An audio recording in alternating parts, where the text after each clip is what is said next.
Now, you're listening to me, Fazana, on BBC Three Counties Radio and BBC Radio Northampton. Now, a former Bedford school student has been recognised with the Diana Award. It's the highest accolade that a young person can achieve for social action or humanitarian efforts, and was created in memory of Diana, Princess of Wales. Zubair Junea founded the revision platform called ZNotes in 2014, and he joins us live on the line now. Good evening, Zubair. Welcome to the show. Thank you so much, Farzana. How are you? I'm very good, thank you. Now, first of all, congratulations on your award. How did you feel when you found out that you were one of the recipients? Thank you very much. It was surreal, to be honest. Didn't expect it, but we did find out quite a while back. So it's been kind of hidden news for about a month now. So it's been quite nice to see the media coverage blowing up a little bit over the past few days.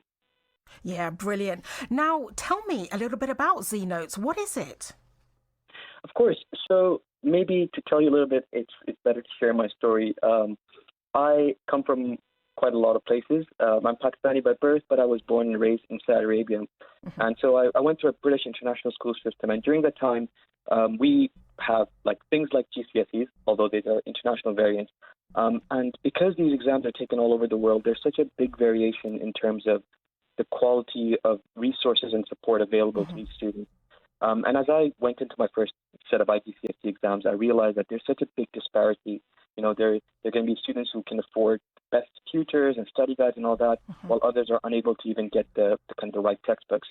And as I just completed my exams, I had a really good set of revision notes, and I did what I could do. I set up a blog, and I shared these revision notes on a website.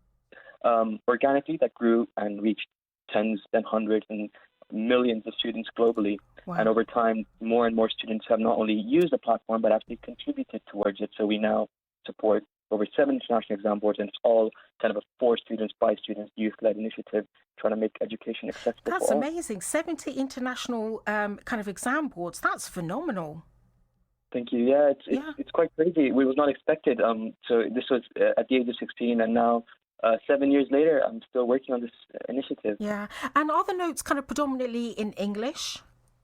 Yeah, so these exams are international exams. So we're talking about the GCSEs, now talking about the IB diploma program, SATs. So all of these kind of exams, which most students need to take, especially when heading towards university. We need to kind of show off that we know what we're doing.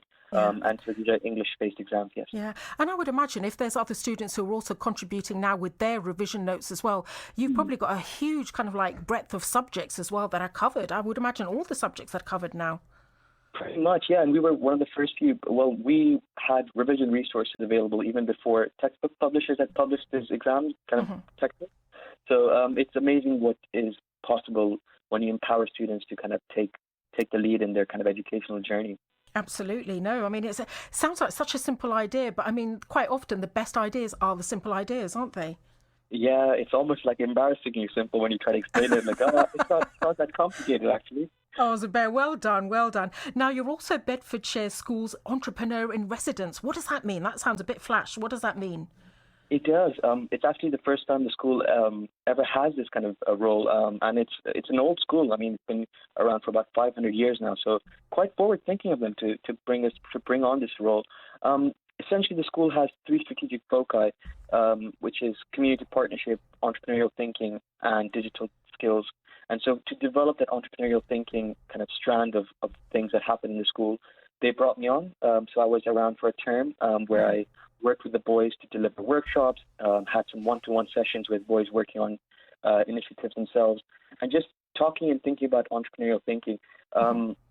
There's so much applicability. I think there are some misconceptions when we talk about entrepreneurship being, all about money and only for business-minded people. But in many cases, these skills are going to be applicable wherever we go, especially with the kind of the changing dynamics of the future of work. Yeah. So I've been around for a couple months in the city of Bedford, which has been lots of fun, working with the boys. And that's what we're up to. Yeah. Now, you said that you've got millions of kind of hits, and I would imagine this is kind of global, worldwide. Where are some of the really remote places, that you've seen that you've had hits from? Well, to be honest, it's been literally all over the world. We've had someone from every country on this planet come visit our platform. Wow. And the most kind of incredible stories are ones where we kind of hear, parts of the world where not even established schools exist.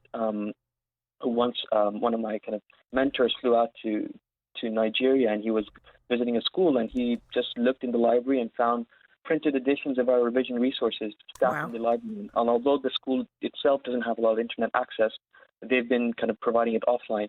And so just these stories, when you hear about students who have taken alternative education pathways, for example, dropping out of school. The other day I got an email about a boy who dropped out of school at grade 8, and he used all these online MOOCs and platforms and ZNotes to go through all of his kind of examinations, and now he's heading to LSE next year. So enormously humbling, And look, lastly, Zubair, we've literally got about 20 seconds left. Where can people get involved if they want to find out more about ZNotes? Absolutely. So just Google ZNotes, and find out about what we're up to. Check out how you guys can support us, whether you're students who can help contribute to our platform, or your parents, corporates who want to support and encourage our mission with other initiatives. So please do reach out. Fantastic. Zubair, thank you so much. You take care, and well done again. Brilliant. Thank you so much. Bye-bye. Thank you very much.